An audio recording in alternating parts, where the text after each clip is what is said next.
Chang bilang, saya akan peras darah saya untuk PSI. Kemudian Pak Jokowi, saya akan berjuang mati-matian untuk PSI. Ini sekedar retorika politik atau ada pesan lain atau mungkin ada kekhawatiran nih dari keluarga Solo? Nah, pertanyaannya adalah kenapa kali ini pidato Pak Jokowi ini sangat berapi-api sampai bilang akan mati-matian di saat beliau dulu dengan lembutnya pernah bilang saya akan kembali ke Solo seperti rakyat biasa. Kan dalam logika kita juga benar, ngapain udah 10 tahun capek-capek gitu loh. 10 tahun itu bukan waktu yang sebentar. Bagi Pak Prabowo aja 2 tahun aja ini udah luar biasa gitu. 10 tahun pernah berkuasa the ruling party. Apa yang tidak dimiliki oleh orang kalau menjadi presiden di Indonesia ini? Itu kan serpihan angin surga itu yang jadi presiden di Indonesia ini. 10 tahun beliau. Tapi nanti biar rakyat Indonesia yang menilai sih sebenarnya. Apalagi statementnya Kaisang itu kan menurut saya belum bijak lah ya. Terlalu emosional lah. Nggak tahu dendam apa yang ada dalam hati mereka. Atau karena mereka selama ini nggak siap dimaki, dihina, dicaci sama rakyat. Ya karena akibat ya kausalitas kan. Karena sering berbohong ya. Banyak persoalan-persoalan yang tidak pernah dibereskan ya. Banyak rakyat yang disengsarakan karena kebijakan dan programnya.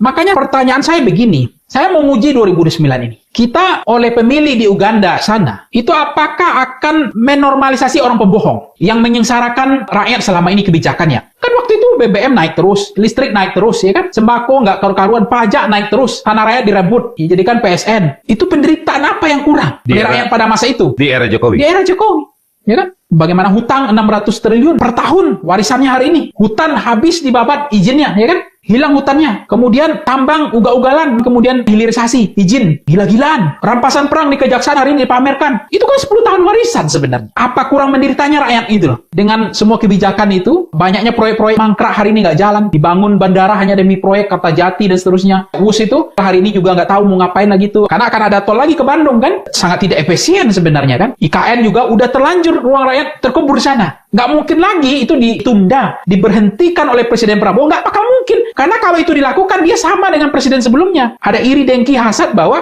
akhirnya uang rakyat udah terlanjur terkubur di sana. Kalau diberhentikan menjadi proyek mangkrak, yang rugi rakyat juga. Karena itu pajak rakyat yang udah ditanam, dikubur di sana. Di IKN itu. Mau nggak mau, nggak ada pilihan, harus dilanjutkan. Itulah negarawannya Prabowo di situ kan. Kurang penderitaan apa ya di era Pak Jokowi itu. Gitu. Nah kalau kemudian besok karena Jokowi efek, orang akan memilih PSI karena rindu. Luar biasa ini. Kalau begitu, tak kesan kanan belok kiri aja, jadi pembohong aja kita ke depan. Buat aja kebijakan program yang menyengsarakan rakyat. Ya artinya apa? Rakyat percaya lagi di negeri Uganda, milih orang yang pembohong, milih presidennya, milih partainya. Itu normalisasi. Nggak usah kita jadi jujur, jadi pejabat, ya kan? Sengsarakan rakyat. Bohong aja.